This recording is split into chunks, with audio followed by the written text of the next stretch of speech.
Welcome to my YouTube channel Reasoning by Vicky Agrawal. नमस्कार दोस्तों, मैं विक्की अग्रवाल आप सभी का स्वागत करता हूं मेरे YouTube चैनल पर। आशा करता हूं कि मेरे पिछले वीडियोस आप लोगों को पसंद आ रहे होंगे। आज हम बात करेंगे कैलेंडर के तीसरे पार्ट के बारे में। तीसरा पार्ट जो है कैलेंडर का, वो हम कल एक बार डिस्कस कर चुके थे पिछले वीडियो के अंदर कि वार के अकॉर्डिंग वार याद करना, ठीक है। लेकिन क्वेश्चंस की शुरुआत करने से पहले, समझने से पहले कुछ बातें हैं जिनका हमें पता होना चाहिए। तो उन्हीं बातों पे सबसे पहले हम डिस्कस कर लेते हैं कि एक्चुअलिटी के अंदर वार याद करने के लिए किस प्रोसेसर का, यानी किस प्रोसेस का यूज आपको करना पड़ेगा, ठीक है। तो यहाँ पर कुछ बातें हैं जिनका ध्यान रखिएगा।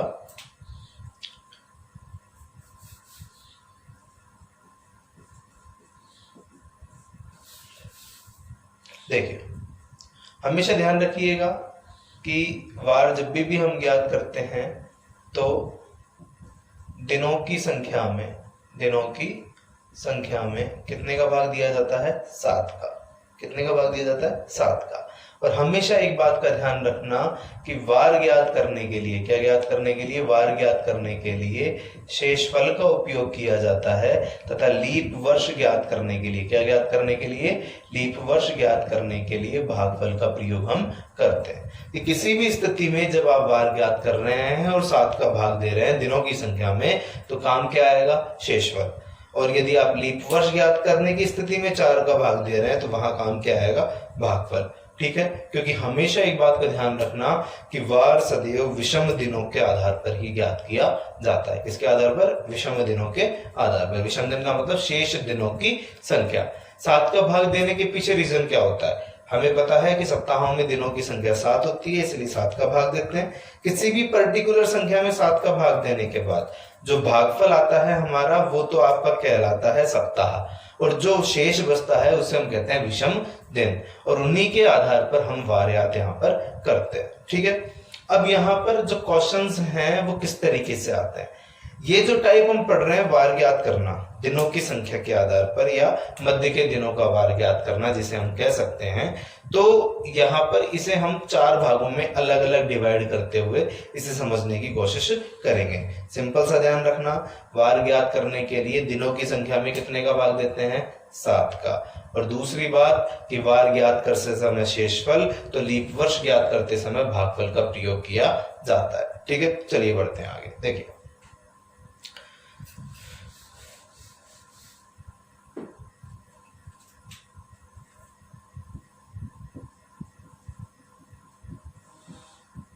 वार ज्ञात करना,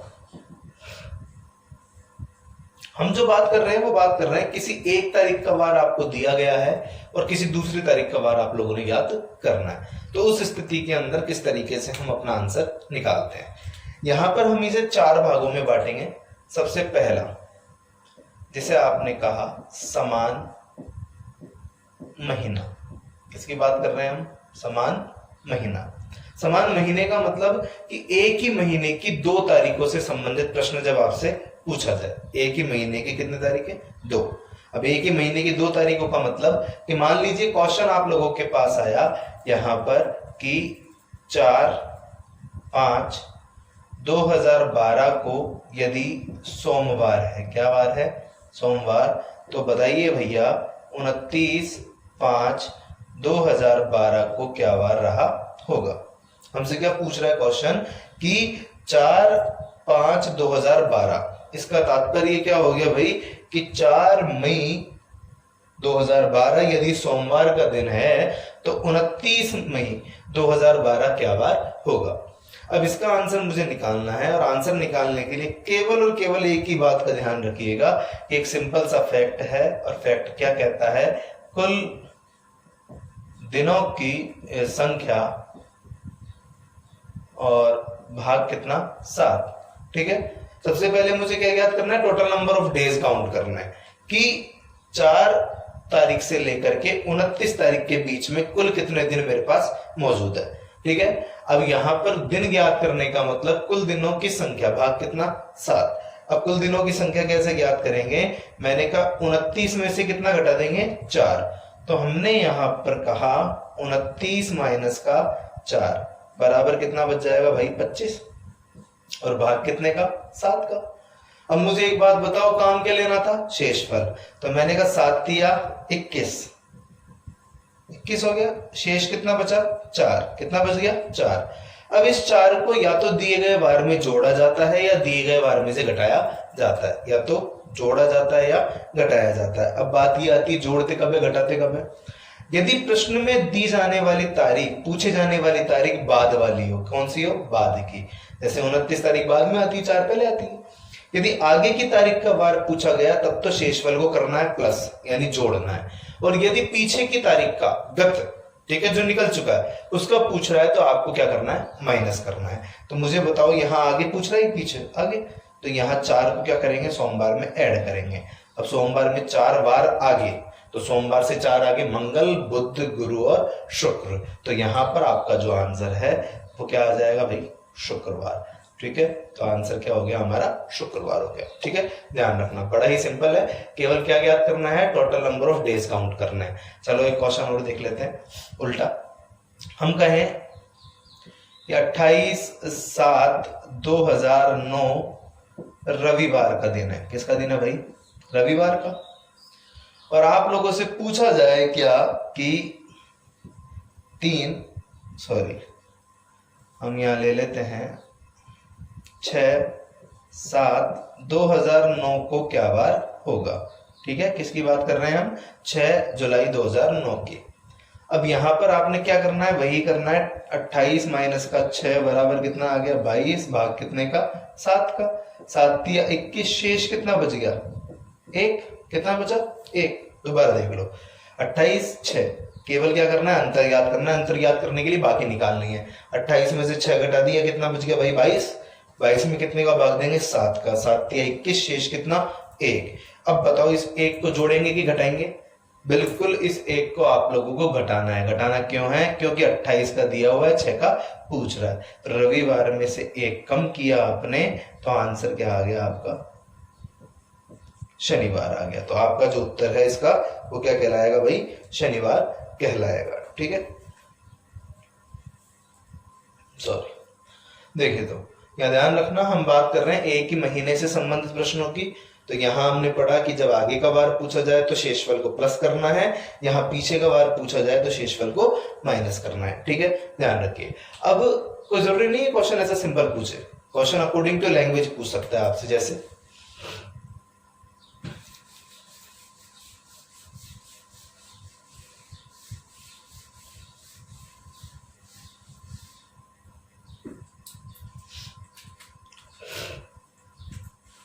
क्वेश्चन आया,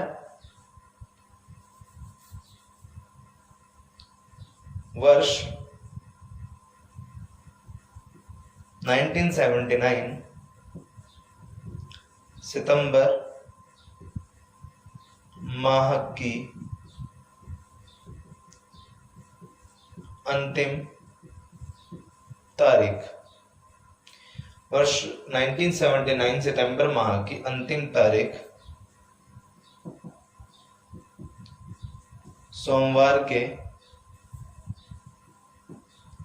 4 दिन बाद आती है। तो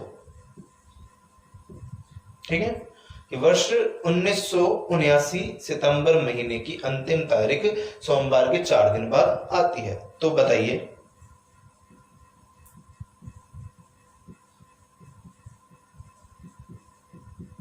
उस माह की 7 तारीख से 4 दिन पूर्व सप्ताह का कौन सा वार होगा। ठीक है, दोबारा समझ लीजिए क्वेश्चन क्या है कि वर्ष 1979 सितंबर महीने की अंतिम तारीख सोमवार के 4 दिन बाद आती है। तो बताइए उस माह, उसका मतलब समान वही महीना, कि 7 तारीख से 4 दिन पूर्व सप्ताह का कौन सा वार होगा। अब क्या होता है कि जब भी हम एग्जाम में क्वेश्चन करते हैं तो सबसे बड़ी गलती क्या होती है कि हम प्रश्न को इतना जल्दबाजी में पढ़ते हैं कि हमें समझने में नहीं आता कि करना क्या है। हमेशा ध्यान रखना, प्रश्न कभी भी कठिन नहीं होता, हमेशा प्रश्न की भाषा ही कठिन होती है। यदि क्वेश्चन की लैंग्वेज हमने समझ ली तो ये बात पक्की है कि उसे हम कर सकते हैं। लेकिन कई बार होता है कि प्रश्न की भाषा ही समझ में नहीं आती, तो ये भी उन्हीं प्रश्नों में से कुछ है। ठीक है, तो अब हमें क्या करना है, क्वेश्चन को स्टेप टू स्टेप देखना है, स्टेप टू स्टेप हल करना है। अब स्टेप टू स्टेप का मतलब जैसा जैसा कह रहा है वैसा वैसा। क्या कह रहा है, वर्ष 1969 सितंबर का महीना। अब मैंने कहा भाई सितंबर का महीना तो 30 दिन का होता है, चाहे वो 69 हो, चाहे 4 हो, चाहे 85 हो, चाहे 92 हो, कुछ भी हो, कोई फर्क नहीं है। तो हमने कहा 30 तारीख को क्या वार है भैया, अंतिम तारीख 30 तारीख। चलो लिख देता हूं मैं, 30/9/79 कब पड़ती है भाई, सोमवार की वर्ष 1979 सितंबर महीने की अंतिम तारीख सोमवार के 4 दिन बाद। कितने दिन बाद, 4 दिन बाद। तो सोमवार प्लस कितना, 4। सोमवार में 4 जोड़ दें, सोमवार में 4 जोड़ेंगे कितना आएगा, मंगल बुध गुरु और शुक्र। तो यहां पर हमने कहा, क्या कहा कि 30 तारीख का क्या वार आ गया, शुक्रवार। अब क्या पूछ रहा है आगे, तो बताइए उस माह की 7 तारीख, कितनी तारीख, 7 तारीख से कितने दिन पहले, 4 दिन, माइनस कितना, 4। 7 में से 4 गया तो 3/9/1979 को क्या वार होगा। अब प्रश्न कुछ ये नहीं बना आपका कि 30/9 को क्या वार है, शुक्रवार। तो आपको किसका वार याद करना है, 3 तारीख का। तो हमने कहा कि भाई 30 माइनस का 3 बराबर कितना, 27 भाग कितने का, 7। 7 या 21, शेष कितना बच गया आपके पास, कितना बच गया, 6। ये बचेगा कि नहीं बचेगा, दोबारा से देख लो। 30 तारीख का क्या वार आ गया, शुक्रवार। वार किसका याद करना है, 3 का। 30 में से 3 गया, कितना बचा, 27 भाग कितने का देंगे, 7 का। 7 या 21, शेष कितना बच गया, 6। कितना बच गया, 6। अब इस 6 को जोड़ेंगे कि घटाएंगे, बिल्कुल घटाएंगे। क्यों, क्योंकि 30 का दिया हुआ था, 3 का पूछ रहा है। तो यहां पर आपने शुक्रवार में से 6 माइनस करना है। और जब हम शुक्रवार में से 6 माइनस करेंगे तो या तो आप ऐसा करें, गुरु बुध मंगल सोम रवि शनि, ठीक है, या फिर आप ऐसा भी कर सकते हैं, -6 करने की बजाय यहां ऑब्लिक +1 भी किया जा सकता है। तो शुक्रवार के अंदर 6 घटाएंगे तो आंसर क्या आएगा बेटा, शनिवार। तो बंधु यहां इसका जो उत्तर होगा वो क्या होगा, शनिवार। तो ध्यान रखिएगा, आराम से पढ़िएगा, देख करके क्वेश्चन हल कीजिएगा। केवल क्या करना है, total number of days count करने हैं, 7 से डिवाइड करना है। जो भी आपके पास शेष बच रहा है उस शेष को अकॉर्डिंग टू क्वेश्चन या तो प्लस करना है या माइनस करना है। ठीक है, चलिए भाई आगे बढ़ते हैं। ये बात थी फर्स्ट, जब एक ही मंथ के 2 डेट्स के अकॉर्डिंग क्वेश्चन आप लोगों को दिया जाए। अब हम जो बात करेंगे वो बात करेंगे 1 साल की 2 तारीखें। ठीक है, देखिए कैसे भाई,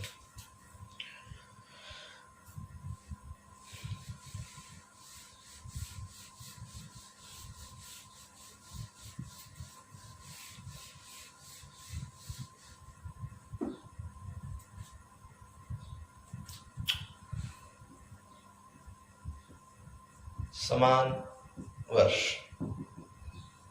वही फॉर्मूला, कुल दिनों का अंतर भाग कितना, 7। ठीक है, कुल दिनों का अंतर भाग कितना, 7। प्रश्न क्या है, बड़ा आसान है कि 12/3/2002 को यदि सोमवार है, क्या वार है, सोमवार, तो 26/7/2002 को क्या वार होगा। ठीक है भाई, क्या कह रहा है कि 12 मार्च 2002 सोमवार का दिन है, तो 26 जुलाई 2002 क्या वार होगा। तारीख अलग है, मंथ अलग है, लेकिन ईयर जो है वो सेम है, इसलिए क्या कहा, समान वर्ष। क्या नियम कहता है, कुल दिनों का अंतर भाग कितना, 7। करे शुभ। सबसे पहले आप लोगों ने क्या करना है, यहां पर total number of days count करने हैं कि 12 मार्च 2002 से लेकर के 26/7/2002 तक कितने दिन मेरे पास मौजूद हैं।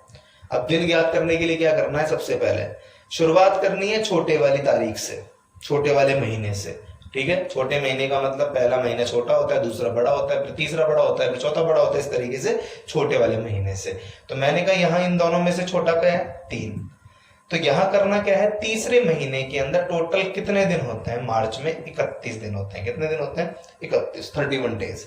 31 में से काम कितने आ गए, 12। हमेशा ध्यान रखना, हमें जरूरत इसकी है जो काम नहीं आया, जो काम आ गया उससे हमें कोई लेना देना नहीं है। ठीक है, तो ये 12 तो काम आ गए, जो काम आ गया वो हमारे नहीं आ सकता, हमें वो चाहिए जो काम नहीं आया। 31 में से कितने काम आ गए, 12 दिन। बचेंगे कितना भाई, 19। तो मैंने कहा मार्च के कितने दिन हो गए, 19। मार्च के बाद क्या बचा, अप्रैल। अप्रैल के कितने दिन, 30। अप्रैल के बाद मई के कितने दिन, 31। जून के कितने दिन, 30। और जुलाई के कितने दिन, 26। ये था मार्च, अप्रैल, मई, जून और जुलाई। ये हो गए कुल दिन कि 12 3 से लेकर के 26 7 तक। और भाग कितने का, 7 का। अब हमारे पास 2 तरीके हैं, या तो हम इन्हें जोड़ के 7 का भाग दें, या हम इन्हें काट भी सकते हैं। पहले जोड़ लेते हैं। देखो जी, 6 और 0 6 और 1 7 और 0 7 और 9 16 का 6 हासिल का 1 2 और 1 3 और 3 6 3 3 9 3 4 12 और 1 13 136 डिवाइडेड बाई कितना, 7। 7 से काटेंगे 7 एकम 7, कितना बच जाएगा भाई यहाँ पर, 6 बचा तो कितना, 66। 7 8 56, 7 9 63, कितना बच जाएगा शेष, 3। कितना बचेगा, 3 बचेगा। तो इस 3 को जब सोमवार में जोड़ेंगे तो मंगल बुध और गुरुवार, तो यहाँ पर आंसर कितना आ गया आपका, गुरुवार। ठीक है, अगर आप ऐसा नहीं करना चाहते हैं तो देखिए बड़ा ही आसान सा फंडा है, तरीका है। क्या तरीका है, दोबारा देख लो। इनका जब हमने टोटल किया था तो टोटल कितना आया था, 136 आया था। ठीक है, ध्यान रखना। दोबारा देखते हैं एक बार। मैंने कहा 31 में से 12 गया, मार्च कितना, 19, अप्रैल 30, मई 31, जून 30 और जुलाई के कितने, 26 डिवाइडेड बाई कितना, 7। 7 से घटा 7 दूनी 14, शेष कितना, 5। शेष बल चाहिए था, 7 चौक 28, शेष कितना, 2। शेष कितना, 3। शेष कितना, 2 और शेष कितना, 7 21 5। 5 और 2 7 से 7 कट गया, 5 और 2 7 से 60 कट गया। शेष कितना बच गया, वो 3। और जब सोमवार में 3 जोड़ा तो आंसर क्या आ गया आपका, गुरुवार। ठीक है, ध्यान रखना यहाँ गलती केवल 2 ही जगह होती है, या तो स्टार्ट में या लास्ट में। शुरुआत के अंदर शेष बचे हुए दिन लिखना है और लास्ट के अंदर जितने भी दिन दिए हुए हैं वो लिखना है। अब इसको उल्टा कर लेते हैं। उल्टे का मतलब, ठीक है, पीछे का। जैसे मैं कह दूं यहाँ पर कि 17/9/2004 को यदि रविवार है तो 23/4/2004 को क्या वार होगा। ठीक है, कि 17 सितंबर 2004 रविवार का दिन है तो 23 अप्रैल 2004 को क्या वार होगा। अरे शुरू, चलो मैंने कहा था प्रश्न की शुरुआत कहां से करनी है, छोटे वाले महीने से। छोटा महीना कौन सा है, चौथा। ठीक है, वहीं से स्टार्ट करते हैं। चौथा महीना कितने दिन का, 30। 30 में से काम कितने आ गए, 23। जो काम आ गया हमारे काम नहीं आएगा, बचेगा कितना, 7। अप्रैल हो गया खत्म। मई कितना, जून, जुलाई 31, अगस्त 31, सितंबर के कितने दिन, 17। भाग कितने का, 7। जैसे जैसे आप क्वेश्चन करते जाएंगे वैसे वैसे आप लोगों को पता चलता जाएगा कि जहां 31 आता है वहां 3 बचता है, तो आप डायरेक्ट 3, डायरेक्ट 2, डायरेक्ट 3, डायरेक्ट 3 इस तरीके से भी वहां काउंटिंग लिख सकते हैं। ओके, चलो जी। 7 से 7 गया 0, कितना बचेगा, 3 2 3 3। समझ रहे हो ना कैसे। 31 में 7 का भाग देंगे, 7 चौक 28 होता है, शेष बचता है 29 30 31 3। इसी तरीके से लिख रहा हूं। ठीक है, हाँ, 7 दूनी 14, 14 और 3 17। चलो भाई, 3 एकम 3, 3 दूना 6, 3 3 9, 3 चौक 12 और 2 14, 7 दूनी 14। यहाँ पर आपके पास शेष जो बचेगा वो कितना बचेगा, 0। और जब रविवार में से 0 घटाएंगे तो आंसर भी क्या आ जाएगा आपका, रविवार ही आएगा। ठीक है, तो ध्यान रखिएगा। इस तरीके से हम बात कर रहे हैं एक ही साल की 2 तारीखों से संबंधित प्रश्नों की। क्या ज्ञात करना है, total number of days count करने हैं डिवाइडेड बाय 7। जो भी शेष बच रहा है उसको अकॉर्डिंग टू क्वेश्चन या तो जोड़ना है या घटाना है। अब यहाँ भी क्वेश्चन आपको अकॉर्डिंग टू लैंग्वेज दिया जा सकता है। अब लैंग्वेज कैसे देगा, चलो भाई।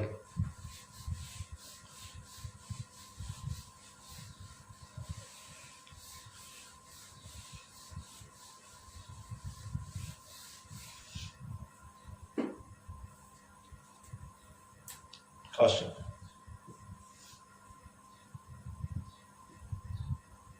वर्ष 1994 में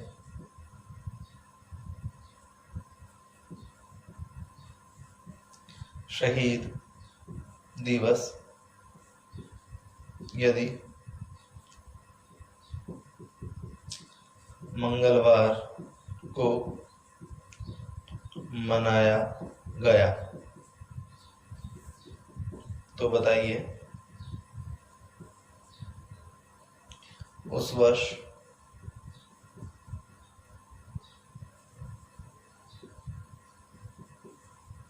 बाल दिवस किस वार को मनाया गया होगा। यदि वर्ष 1994 में शहीद दिवस मंगलवार को मनाया गया तो उसी ही वर्ष 94 में ही क्या बाल दिवस कब मनाया गया होगा। अब देखिए ये जो क्वेश्चन है ये जितना रीजनिंग से रिलेटेड है उतना ही आपके नॉलेज के लिए भी है, जनरल नॉलेज के लिए। क्यों? क्योंकि सबसे पहले तो ये जरूर पता होना चाहिए कि शहीद दिवस कब आता है और बाल दिवस कब आता है। तो कई स्टूडेंट्स तो केवल इस वजह से क्वेश्चन नहीं कर पाते हैं कि इन्हें डेट्स पता नहीं होती। और देखिए कंपटीशन की तैयारी करने वाले स्टूडेंट को पर्टिकुलर ये जो इम्पोर्टेंट डेट्स होती है वो तो पता होनी चाहिए कि ये दिवस, जयंतियां, उत्सव जो मनाए जाते हैं, ठीक है, इंटरनेशनल डेज होते हैं, नेशनल डेज होते हैं, उनका पता होना चाहिए। ठीक है, तो चलिए शहीद दिवस की बात करें तो बेटा शहीद दिवस जो मनाया जाता है वो मनाया जाता है 30 जनवरी को, और बाल दिवस जो मनाया जाता है वो मनाया जाता है 14 नवंबर। ठीक है, ध्यान रखना। तो अब हम शुरू करते हैं यहाँ पर इसका आंसर निकालना। हमने कहा 30/1/1994 को यदि क्या वार है भाई, मंगलवार, तो आपको बताना है 14/11/1994 को क्या वार होगा। मैंने कहा पहला महीना कितने दिन का होता है, 31 का। 31 में से 30 गया, बचा कितना, 1। जनवरी खत्म। 1994 जो था वो क्या था, सिंपल सामान्य वर्ष था। तो यहाँ पर फरवरी कितना, 28, मार्च, अप्रैल, मई, जून, जुलाई, अगस्त, सितंबर, अक्टूबर और नवंबर के कितने दिन, 14। भाग कितने का, 7। ठीक है, स्पीड मेंटेन रखना एग्जाम टाइम में जरूरी है। 7 चौक 28 कट गया 0, 7 चौक 28, 3 2 3 2 3 3 2 3 और 0। ओके, देन 3 और 3 6 और 1 7, 2 और 2 4 और 3 7, 3 और 3 6 और 2 8, शेष कितना बच गया, 1। तो मंगलवार के अंदर कितना जोड़ा, 1, और आंसर जो है वो आपका क्या आ गया भाई, बुधवार आ गया। क्या आ गया, बुधवार। ठीक है, तो ध्यान रखिएगा यहाँ पर इस तरीके से आप लोगों को इसका आंसर निकालना है। कुल दिनों का अंतर भाग कितना, 7। ठीक है, जो भी शेषफल हो उसको अकॉर्डिंग टू क्वेश्चन या तो जोड़ना है या घटाना है। क्लियर है, आगे बढ़ते हैं नेक्स्ट।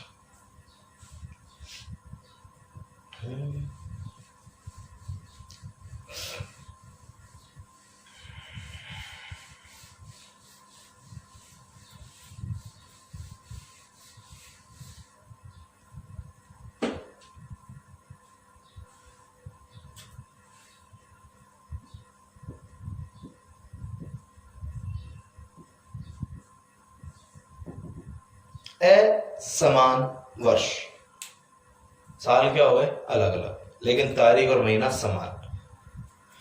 ये जो क्वेश्चन है आमतौर पर यहाँ पर किसी भी प्रकार के जन्म दिवस, जयंतियां, पर्व, विवाह वर्षगांठ, इनसे संबंधित पूछे जाते हैं। या आमतौर पर आप ये भी कह सकते हैं कि समान कैलेंडर ज्ञात करना, ये भी आप इसके जरिए ज्ञात कर सकते हैं। अब कैसे कर सकते हैं, देखिए अब हम बात कर रहे हैं समान वर्ष की, और इसके लिए बड़ा ही सिंपल सा फॉर्मूला लेकर के आया हूं मैं आप लोगों के लिए। और वो फॉर्मूला क्या है, कुल वर्ष प्लस लीप वर्ष भाग कितना, 7।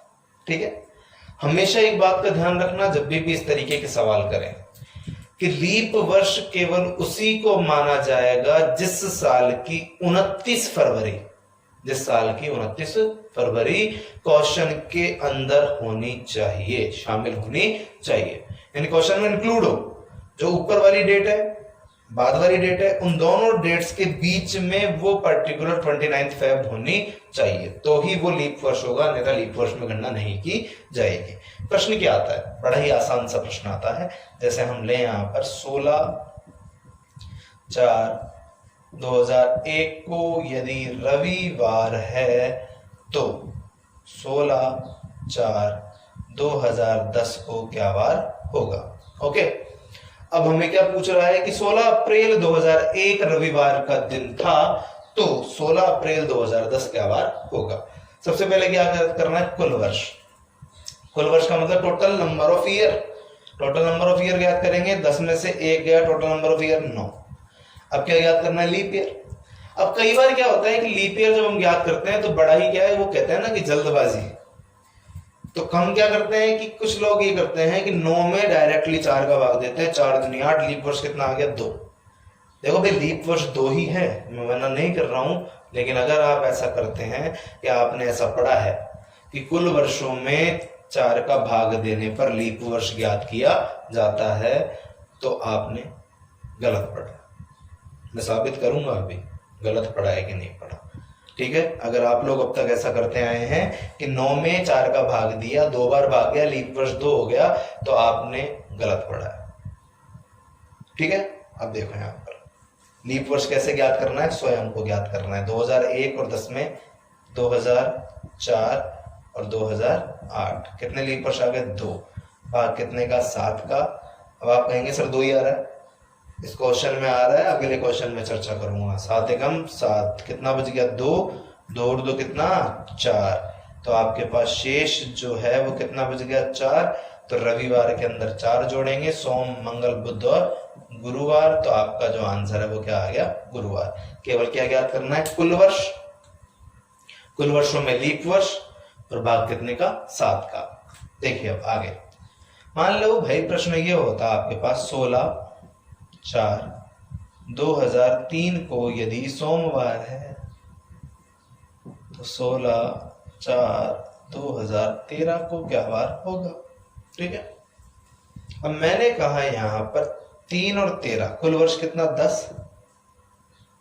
यही आएगा, 13 में से 3 जाएगा 10। अच्छा, अब 10 में 4 का भाग दो, कितनी बार भाग गया? 2 बार। 2 बार गया, तो आपके हिसाब से तो लीप वर्ष कितना होना चाहिए? 2 होना चाहिए कि नहीं होना चाहिए? बिल्कुल होना चाहिए, लेकिन 2 नहीं है, यहाँ 3 है, क्योंकि 3 के बाद 4 एकम 4, 4 दूनी 8 और 4 तिया 12। 2004, 2008 और 2012 कितने लीप वर्ष है? 3। अगर आप 10 में भाग देते तो कितने आते? 2। इसे कहते हैं अनजाने में गलती करना, कि हम प्रश्न गलत कर चुके होते हैं और हमें उसका एहसास भी नहीं होता। ठीक है, 7 का भाग दिया, 7 एकम 7, कितना बच गया? 3 और 3 6।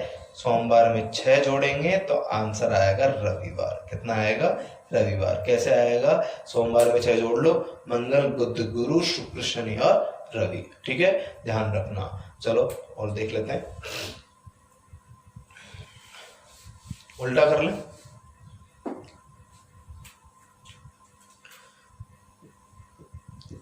बाईस 7/2020 को यदि गुरुवार है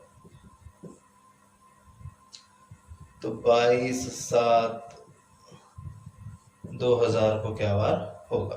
ठीक है, सबसे पहले बात करते हैं कुल वर्ष। 20 में से 0 गया तो कुल वर्ष कितना हो गया? 20। अब क्या ज्ञात करना है? Leap year. अब लीप ईयर के अंदर मैंने आपसे क्या कहा था?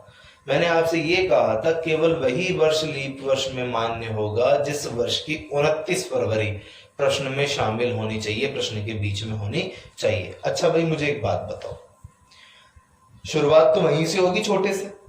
हमने कहा 22 जुलाई से शुरू किया, 2000 से।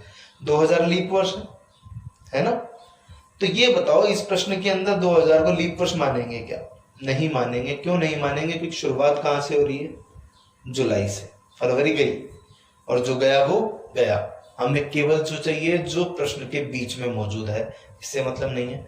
इसके बाद आएगा 2004 8, 12, 16 और ये 20। 20 क्यों आएगा भाई?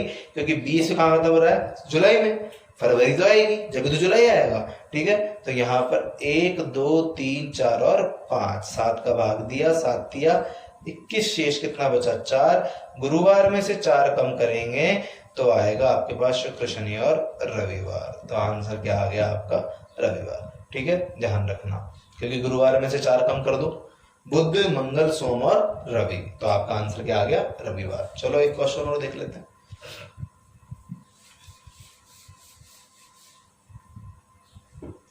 अब आप लोगों के दिमाग में आ रहा होगा, शायद नहीं आ रहा हो तो देख लो।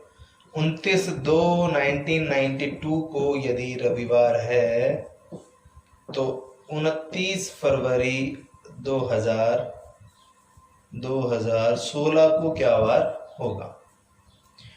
अब दोनों जगह 29 है। सिंपल फैक्ट याद रखना हमेशा कि जब भी इस तरीके का क्वेश्चन हो कि तारीख और महीना एक हो, साल अलग अलग हो और प्रश्न में दिए गए दोनों वर्ष लीप वर्ष हो, तो दोनों में से एक की ही गणना लीप वर्ष के रूप में की जाएगी, या तो पहले वाला या बाद वाला। ठीक है, ये ध्यान रखना। तो अब यहाँ पर मैंने कहा कि कुल वर्ष देखो, पहले तो 2016 में से 92 घटा दे, कितना आएगा भाई? यहाँ पर 24। ओके, प्लस लीप वर्ष देखेंगे। लीप वर्ष देखो जी, मैंने कहा 92, 29 तारीख गई, 96, 2004, 8, 12 और 16, 1, 2, 3, 4, 5 और 6, 7 या 21, शेष कितना? 3, 6 और 3 9, शेष कितना? 2। तो यहाँ पर हम रविवार में 2 जोड़ेंगे तो आंसर क्या आएगा आपका? मंगलवार आएगा। ठीक है, तो आंसर क्या आ गया इसका? मंगलवार। इसे हम कहते हैं समान असमान वर्ष, कि जब तारीख और महीना तो एक हो और साल क्या हो? अलग अलग। अब इसके अलावा कई बार पूछा जाता है, स्टूडेंट्स भी मुझे रिकमेंड करके पूछते हैं कि सर समान वर्ष, समान का मतलब कि सन 2000 का कैलेंडर कौन से वर्ष के समान होगा, सन 2004 का कैलेंडर कौन से वर्ष के समान होगा। ठीक है, इस तरीके से। तो एक क्वेश्चन की बात करते हैं हम यहाँ पर।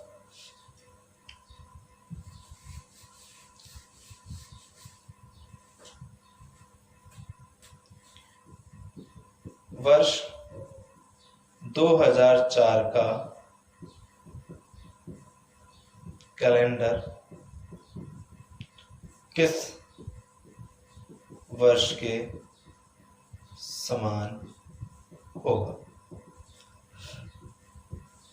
ए 2012, बी 2016, सी 2028, दोबारा ले लेता हूँ, बी 2016, सी 2028 और डी 2032। ठीक है, पहली चीज तो यदि पूछा जाने वाला साल लीप है तो आंसर भी लीप वर्ष ही होगा, यदि पूछा जाने वाला साल सामान्य है तो आंसर भी सामान्य, क्योंकि सामान्य वर्ष का कैलेंडर सामान्य के समान और लीप वर्ष का कैलेंडर लीप वर्ष के समान ही होता है। ठीक है, ध्यान रखिएगा। चलिए तो भाई अब शुरू करते हैं यहाँ पर इस क्वेश्चन के लिए। ये आज का अंतिम प्रश्न होगा। ठीक है, देखिए जी, वर्ष 2004 का कैलेंडर किस वर्ष के समान होगा? देखो 2004 पहले कितना है? 2012। ए ऑप्शन से शुरू करते हैं। मैं फिर कह रहा हूँ, बड़ा सिंपल फैक्ट है, ये रटने वगैरह का काम नहीं है। ठीक है, फैक्ट पता होना चाहिए। 12 और 4, मैंने कहा 2012 2004, यदि इनकी बात करें यहाँ पर हम, तो यहाँ कितना अंतर मेरे पास है? अंतर कितना होगा भैया? 8 साल। ठीक है, ये होगा। प्लस लीप वर्ष देखेंगे, 4 और 12 के अंदर दोनों लीप वर्ष है तो दोनों में एक ही गणना होगी, तो लीप वर्ष कितना हो गया? 2। 7 का भाग दिया, 7 एकम 7, शेष कितना बच गया? 3। और जबकि वार समान होने के लिए शेष कितना बचना चाहिए? 0। तो हमेशा ध्यान रखना, जब तक यहाँ 0 ना आए तब तक समान कैलेंडर नहीं आपके पास होगा। तो ये क्या हो गया? गलत। इसके बाद बात करते हैं बी ऑप्शन की। ठीक है, चलो भाई बी की बात करें। 4 और 16, 4 और 16 के अंदर कितने सालों का अंतर हो गया? 12 सालों का। 12 प्लस लीप वर्ष देखेंगे तो लीप वर्ष कितना हो जाएगा, 4 और 16 के बीच में 8, 12, 16 3 ही होगा। 7 का भाग दिया, 7 एकम 7, 7 कितना बच गया 5, 5 और 3 8, शेष कितना बच गया 1, जबकि बचना कितना चाहिए था 0। ये भी क्या हो गया गलत। चलो भाई सी कितना था 2028 था, इसकी चर्चा कर लेते हैं। 4 और 28 में कुल वर्ष कितना 24, लीप वर्ष काउंट करेंगे 24 सालों के अंदर तो भैया 8, 12, 16, 20, 24 कितना आ गया 5 ही आएगा। ठीक है, ध्यान रखना कैसे आएगा 5। 28 है, 4 है, 4 के बाद 8, 4 के बाद 8, 8 के बाद 12, 12 के बाद 16, 16 के बाद 20, 20 के बाद 24। ठीक है, 24, 24 के बाद कितना 28, सॉरी कितना लीप वर्ष आएगा 6। 7 का भाग दिया, 7 दिया 21, कितना बच गया 3, 6 और 3 9, कितना बच गया 2। ये भी क्या हो गया गलत। आंसर क्या आएगा 32। अब 32 कैसे आएगा देखो, 2032 है। कुल वर्ष देखेंगे पहले तो 2032 माइनस का 2004 किया, कुल वर्ष कितना आ गया आप लोगों के पास, यहां पर आगे कर लो, यहां पर कितना आ गया कुल वर्ष, 32 में से 4 गया तो 28। लीप वर्ष काउंट करेंगे 4 और 32 के बीच में तो 8, 12, 16, 20, 24, 28, 32, 1, 2, 3, 4, 5, 6 और ये 7। 7 से काटा, 7 से 7 बार 0, 7 चौक 28 0, शेष कितना बच गया 0, और 0 का मतलब क्या हो गया समान। तो आंसर कितना आ गया आपका 2032। तो किन्हीं भी 2 वर्षों के बीच यदि दिनों का अंतर 0 हो, कितना हो 0 हो, तो उस स्थिति में उन दोनों वर्षों का कैलेंडर समान पाया जाता है। ठीक है, ये ध्यान रखिएगा। अब इसका एक नियम और रह गया है चौथा, जिसमें हम पढ़ेंगे जब तारीख, महीना और वर्ष तीनों क्या हो अलग अलग हो, लेकिन उसके बारे में चर्चा करेंगे अगले वीडियो के बारे में। ठीक है, धन्यवाद। आशा करता हूं कि जो भी मैंने आप लोगों को बताया समझ में आया होगा। अगर वीडियो आपको पसंद आया तो मैं बार बार आपसे यही अनुरोध करता हूं कि लाइक और शेयर जरूर करें, और हाँ, चैनल को ज्यादा से ज्यादा सब्सक्राइब करवाएं, क्योंकि जितना जल्दी 1000 सब्सक्राइबर होंगे हम लाइव वीडियोस लेकर के आएंगे, लाइव क्लास शुरू करेंगे। अभी मैं वही टॉपिक्स ले रहा हूं जो हम ऑलरेडी पहले भी डिस्कस कर चुके हैं क्लासरूम वगैरह के अंदर। जो नए टॉपिक्स हैं वो इसलिए नहीं ले रहा हूं कि हाँ भाई ज्यादा से ज्यादा विद्यार्थी जब भी जुड़ पाएंगे जब हम लाइव क्लासेस वहां पर शुरू करेंगे। ठीक है, मैं विक्की अग्रवाल आप लोगों के उज्जवल भविष्य की कामना करता हूं। आप सभी का दिन शुभ हो। धन्यवाद।